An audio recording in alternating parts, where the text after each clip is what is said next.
지금 우리는 예수님께서 70인을 따로 세워서 파송하시는 그 장면을 함께 나누고 있습니다.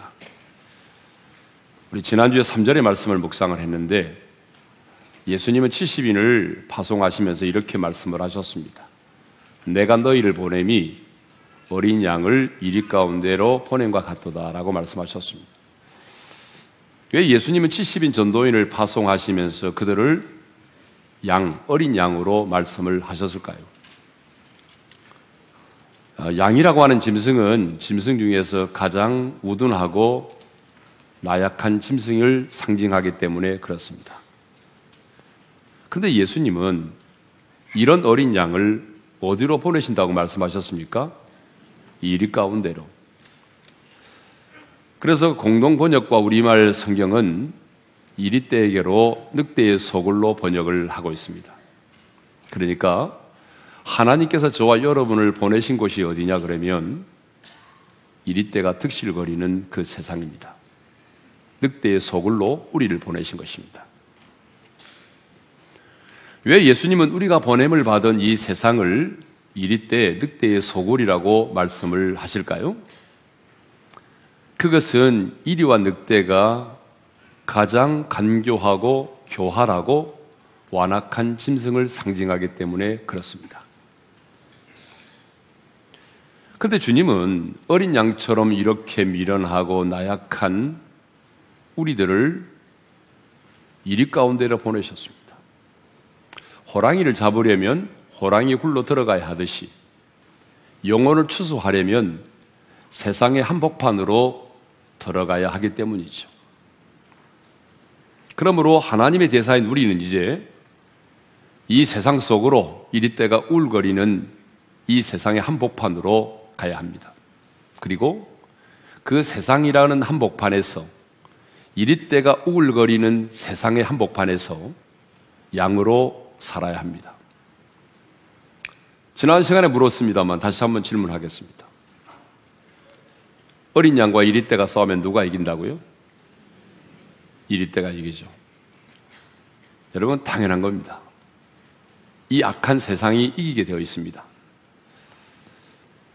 그러면 어떻게 하면 어린 양인 우리가 이리떼와 같은 이 악한 세상을 이길 수 있어요? 주님이 우리를 보내신 것은 이리떼와 싸우도록 하기 위함인데 어떻게 어린 양인 우리가 이리떼와 같은 이 세상을 이길 수 있겠습니까? 굉장히 역설적인 얘기입니다. 그냥 양으로 살면 됩니다. 이리떼가 득실거리는 이 악한 세상 속에서 이리로 살지 말고 그냥 양으로 살면 됩니다. 어린 양으로 살면 이리떼를 이기고 악한 세상을 이기고 그리고 세상을 두려워하지 않습니다. 바로 양은 세상 속에 살면서도 세상을 두려워하지 않고 선으로 악을 이기는 것입니다. 자, 오늘 본문 4절은 행동 지침에 관한 말씀입니다. 자, 예수님께서 70인 전도인을 파송하시면서 이제 구체적으로 행동 지침을 내리셨어요. 그 첫 번째 행동 지침이 무엇이냐 그러면 전대와 배낭과 신발을 가지지 말라는 것입니다. 우리 4절 상반절의 말씀을 읽도록 하겠습니다. 다 같이요. 전대나 배낭이나 신발을 가지지 말며. 여러분, 여기서 말하는 전대는요, 돈주머니를 말합니다. 그러니까 우리가 돈을 넣어가지고 다니는 지갑을 말하겠죠. 근데 예수님은요, 70인 전도인에게만 그렇게 말씀하신 것이 아니라 마태복음 10장 9절을 보게 되면 12제자를 파송하시면서도 동일한 말씀을 하셨어요. 읽겠습니다. 시작. 너희 전대에 금이나 은이나 동을 가지지 말고. 여러분, 여행을 함에 있어서 돈은 필수적입니다. 여러분, 돈이 없이 여행할 수 있나요? 지금이나 예전이나 마찬가지로 여행하는 자에게는 반드시 돈이 있어야 되는 것이죠. 그런데 예수님은 지금 뭐라고 말씀하십니까? 전대, 지갑, 돈주머니를 가지지 말라고 말씀하십니다. 두 번째로 배낭도 가지고 가지 말라고 말씀하십니다. 여러분, 여기서 배낭은 가죽 자루를 말합니다. 그러니까 우리가 이제 여행할 때에 매는 가방을 말하겠죠. 당시 목자들과 여행하는 사람들은 그 가죽 자루에 먹을 양식이나 생활에 필요한 용품 등을 놓고 다녔습니다. 여러분, 우리도 여행할 때 가장 먼저 뭐부터 챙깁니까? 가방부터 챙기죠. 가방에다가 뭘 넣어요? 가방에다가 우리가 갈아입을 옷도 넣고 세면도구도 넣고 또 뭐 어떤 분들은 간단한 또 뭐 간식거리도 넣어가지고 하는 것입니다. 근데 여러분, 중간에 여행 중에 가방을 분실했다든지 공항에 도착했는데 가방이 바뀌었다든지, 여러분, 그래서 가방을 늦게 찾게 되면 얼마나 불편합니까? 여행하는 사람에게는 가방이 필수예요. 근데 지금 주님은 배낭도 가지지 말라, 가방도 가지지 말라고 말씀을 하십니다. 세 번째로 또 예수님은 신발도 가지지 말라고 말씀하셨어요. 전대나 배낭이나 신발을 가지지 말며, 여러분, 여기 신발을 가지지 말라고 하는 말은 신발도 신지 말고 맨발로 다녀라, 그런 말은 아니죠. 그런 말은 아니고, 당시의 신발은 오늘의 신발과는 달리 금방 닳아지기 때문에 여행자는 반드시 여분의 신발을 준비해야만 합니다. 예. 그런데 그 신발마저도 어때요? 가지지 말라는 거 아닙니까? 여러분, 우리도 여행할 때 여러 신발을 준비해 가잖아요. 안 그래요? 여행할 때 신는 신발, 운동할 때 신는 신발, 또 호텔에서 신는 실내화까지도 준비해 가는 분들이 계세요. 자, 이렇게 예수님은 지금 세 가지 뭐죠? 전대, 배낭, 신발을 가지지 말라고 말씀하셨습니다. 자, 그러면 이제 왜 예수님은 전도인을 파송하시면서 그들에게 이 전대와 배낭과 신발을 가지지 말라고 말씀하셨을까요? 결론부터 말씀드리겠습니다. 그것은 철저하게 하나님만 의지하도록 하기 위해서입니다. 그렇게 하나님을 의지하면 내가 책임져 준다, 하나님께서 책임져 주신다는 것을 가르쳐 주기 위해서 그렇습니다. 그러므로 어린 양으로 이리 가운데 나아가는 자는, 그리스도의 대사로 세상 가운데 보냄을 받은 자는, 복음의 증거를 위하여 영혼을 추수하러 나가는 자는 철저하게 하나님만 의지하고 나가야 합니다. 그래야 그 현장에서 하나님의 공급하심을, 그 현장 속에서 하나님의 채우심을, 그 현장 속에서 하나님의 돌보심을, 그 현장 속에서 하나님이 책임져 주시는구나 하는 것을 경험하게 되는 것입니다. 근데 여러분, 우리 사람들은 모든 것이 잘 준비되어 있고 잘 갖추어져 있으면은 별로 하나님을 잘 의지하지 않습니다. 뭐 말로는 하나님 의지한다고 하면서도 여러분 마음속에는 이미 어떻습니까? 하나님 별로 의지하지 않아요. 그래서 수중에 돈이 많으면 자신도 모르게 보이지 않는 하나님보다는 눈에 보이는 돈을 더 의지하게 됐어요. 우리 성도들도 보면 마찬가지입니다. 제가 30년째 목회를 하고 있는데 성도들도 보게 되면 뭐 어렵게 살고 고난 가운데 있을 때는 참 하나님을 철저하게 의지하며 살다가도 생활에 여유가 생기고 좀 돈이 두둑해지면 여러분 가장 먼저 기도의 간절함이 사라지고요. 그 다음에 나타나는 현상이 뭔지 아십니까? 예배의 자리에서 점점 멀어져 갑니다. 복음을 전하는 사람도 마찬가지예요. 여러분, 복음을 전하는 전도인도 지갑이 좀 도톰하고 돈이 많으면 여러분 하나님보다는 돈을 더 의지할 때가 많습니다. 근데 여러분, 우리가 그렇게 살면요, 편안하게 살 수는 있지만은 뭐가 없을까요? 하나님이 기대하시는 열매가 없습니다. 네. 여러분, 누가 현장에서 하나님의 돌보심을, 누가 현장 속에서 하나님의 채우심을, 누가 현장 속에서 하나님의 공급하심을, 하나님의 보호하심을, 그리고 하나님이 책임져 주신다고 하는 것을 경험합니까? 여러분, 사람 의지하지 않고 돈을 의지하지 않고 하나님을 의지하는 자입니다. 자, 그러면 이렇게 예수님의 말씀대로 배낭과 전대와 신발을 가지지 않고 나갔던 사람들은 어떻게 되었을까요? 궁금하시죠? 지나가는 사람들에게 구걸을 하면서 거린으로 살면서 전도를 했을까요? 아니면 한 푼도 없이 나갔으니까 굶어 죽었을까요? 아니죠. 절대 아닙니다. 부족함이 없었습니다. 주님이 책임져 주셨습니다. 예수님은 십자가를 지시기 전 제자들과 그 최후의 만찬을 가지셨는데요. 그 최후의 만찬 석상에서 우리 주님께서 제자들에게 이렇게 물으셨어요. 누가복음 22장 35절입니다. 읽겠습니다. 그들에게 이르시되 내가 너희를 전대와 배낭과 신발도 없이 보내었을 때에 부족한 것이 있더냐? 부족한 것이 있더냐라고 물으셨어요. 내가 과거에 예전에 내가 너희들을 전대와 배낭과 신발을 가지지 말라고 하면서 보냈는데 부족한 것이 있더냐? 이렇게 물으셨어요. 제자들이 뭐라고 대답을 했을 것 같습니까?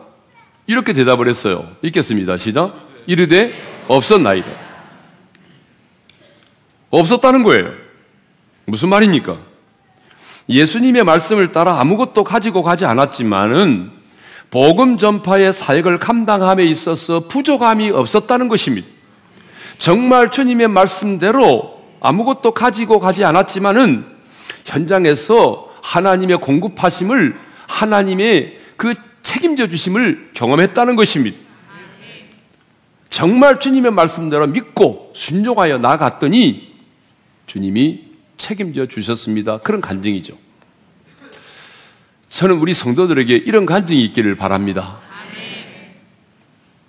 그러면 왜 주님은 십자가에 달려 죽으시기 전에 그 최후의 만찬에서, 여러분 최후의 만찬이 얼마나 엄숙하고 여러분 중요한 순간입니까? 그 최후의 만찬에서 제자들에게 과거의 경험을 회상케 하는 이 말씀을 하셨을까요? 그것은 제자들이 앞으로 계속해서 복음 전파의 사역을 감당해야 되는데 그 복음 전파의 사명을 감당해야 될 제자들이 철저하게 지금처럼 하나님만을 믿고 나가면 부족함이 없다고 하는 것을 가르쳐주기 위해서입니다. 하나님만 의지하고 나가면 하나님께서 책임져 주신다라고 하는 것을 확신시켜 주기 위해서입니다. 그렇습니다. 여러분, 다른 것은 몰라도 영적 추수는 바로 영적 전쟁입니다. 영적 전쟁의 승패는 내가 얼마나 힘을 가지고 있느냐에 달려있는 것이 아니라 영적 전쟁의 승패는 내가 얼마나 하나님을 의지하느냐에 달려 있습니다. 그러므로 여러분, 이 악한 세상을 이기고 여러분 영적인 추수꾼으로서 영혼을 추수하는 열매를 맺으시려면 하나님을 의지하시기를 바랍니다. 사람을 의지하지 마세요. 사람은 의지할 대상이 아니고 사람은 사랑하고 격려할 대상입니다. 사람 의지하지 마시고 돈 의지하지 마시고 하나님만 의지하시기를 바랍니다. 그런데요, 전대와 배낭과 신발을 가지지 말라고 하는 이 말씀을 오용해서 잘못 적용하고 있는 사람들이 없지 않아 있어요. 그래서 전도자는 돈이 필요 없어.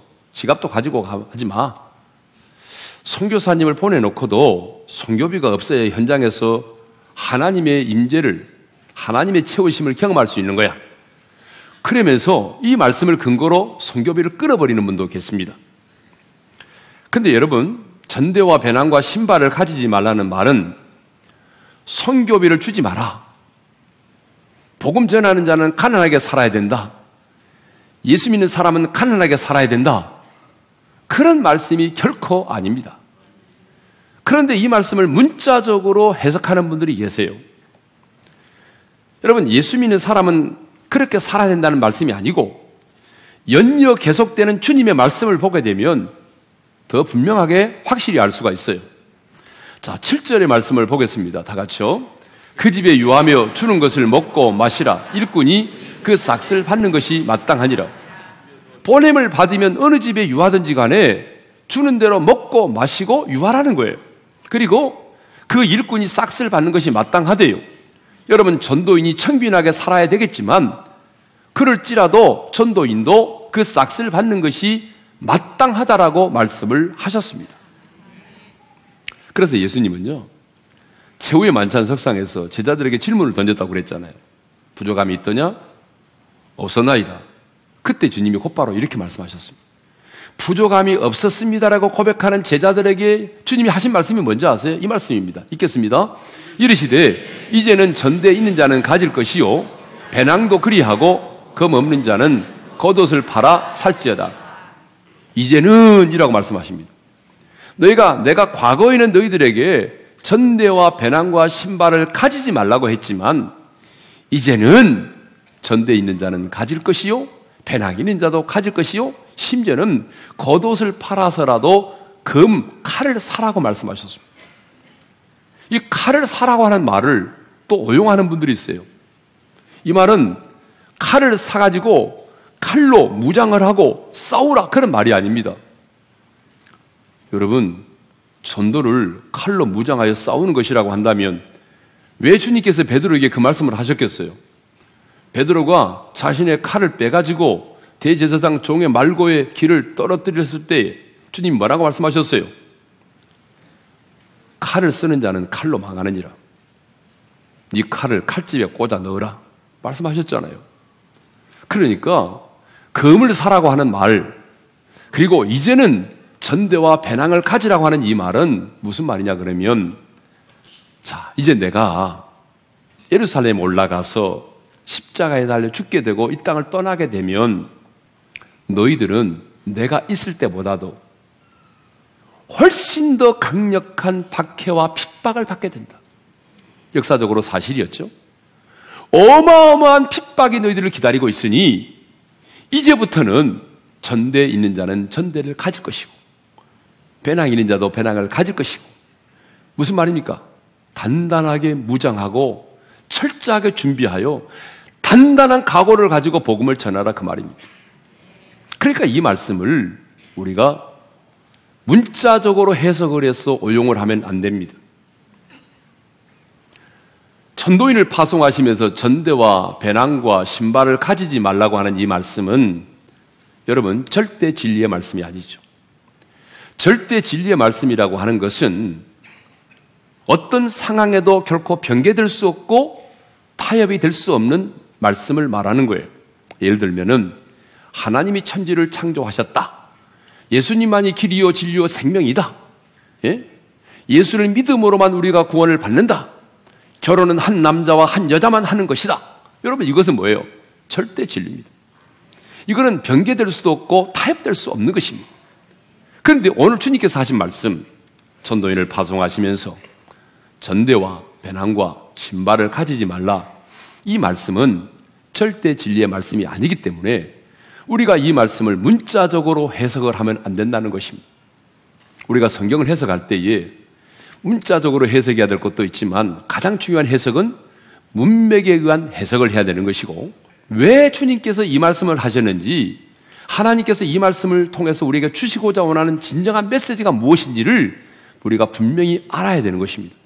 그런데 이단들 가운데 보게 되면 지금도 말씀을 문자적으로 해석을 해서 여러분 그 말씀이 꼭 진리인 양, 내가 알고 있는 모든 것이 가장 진리고 가장 옳고, 그래서 이것을 가지고 남을 판단하고 정죄하는 사람들이 의외로 많습니다.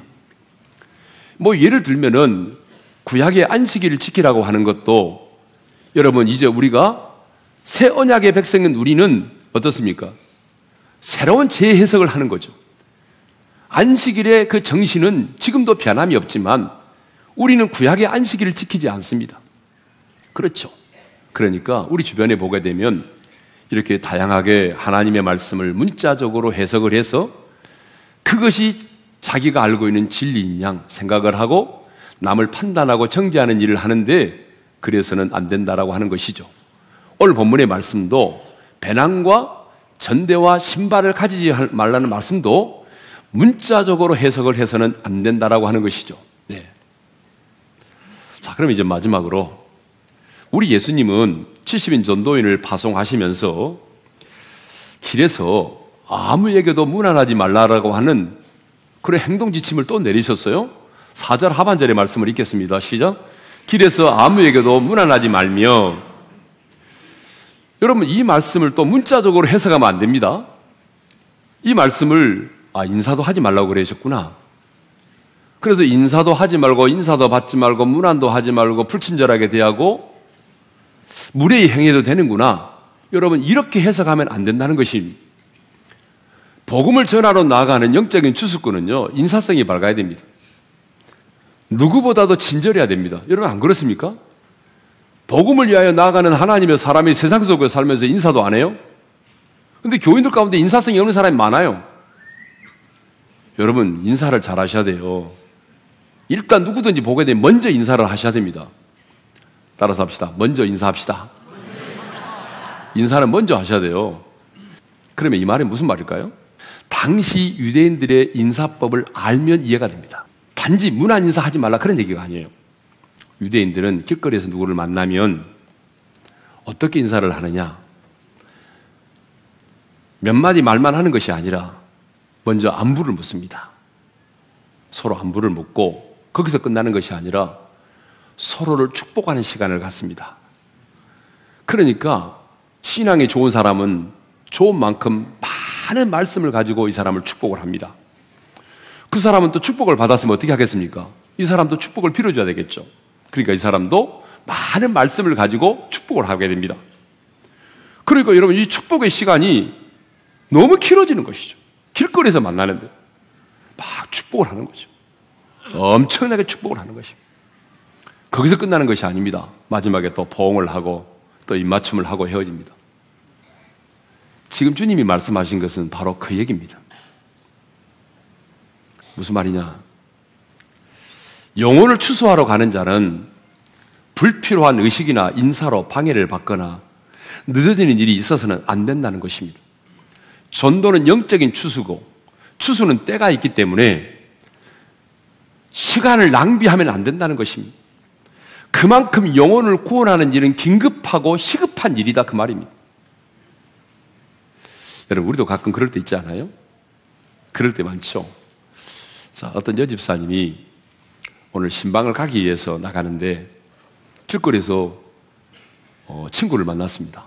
친구를 만나서 오랜만이다 인사하다가, 야, 우리 때가 됐는데 식당에 가서 밥이나 먹어야지. 그래서 식당에 들어서 이제 밥을 먹었습니다. 밥 먹고 나니까 뭐라고 말합니까? 그래도 우리 오랜만에 만났으니까 카페에 가서 또 차를 한잔 마시자. 그래 또 카페에 가서 차 마시니까 차 마시고 곧바로 있을 수 있습니까? 또 수다를 떨기 시작했죠. 그리고 나니까 하루해가 저물게 된 거죠. 여러분, 그런 일들이 얼마나 많습니까? 오늘도 내가 복음 전하러 나가는데 누군가를 만나서 수다를 떨다가 전도도 하지 못하고 돌아오는 일들이 허다하다, 그 말입니다. 그러므로 여러분, 이 말씀은 예외적인 인사까지 금하신 것이 아니라 그리스도의 대사인 우리에게 주어진 영혼 구원의 사명이 길거리에서 무난함의 시간을 보낼 만큼 한가하지 않다, 긴급한 사건이다라고 하는 것을 우리에게 가르쳐주고 있는 것입니다.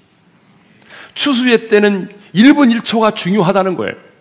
그때를 놓치면 한해 농사를 망치게 되어 있습니다. 그렇다면 오늘 저와 여러분에게 있어서 가장 시급하고 중요한 일이 뭐겠습니까? 돈 버는 일보다도 지금 여러분에게 인생에 가장 시급하고 중요한 일은 여러분, 영혼을 추수하는 일입니다. 지금 여러분 곁에 있는 직장의 동료와 이웃을 구원해내는 것이고, 지금 여러분과 함께 더불어 살고 있는 여러분의 남편을 구원하는 일이고, 여러분의 부모를 구원하는 일이고, 여러분의 자녀를 구원하는 일입니다. 여러분, 이것보다도 시급하고 중요한 일은 없습니다. 그러니까 길에서 아무에게도 무난하지 말라, 이 말은 다른 어떤 일보다도 너의 가족을 구원하고 내 직장의 동료와 친구를 구원하는 일이 너의 인생에서 가장 시급하고 중요한 일이다 라고 하는 것을 교훈하고 있는 것입니다.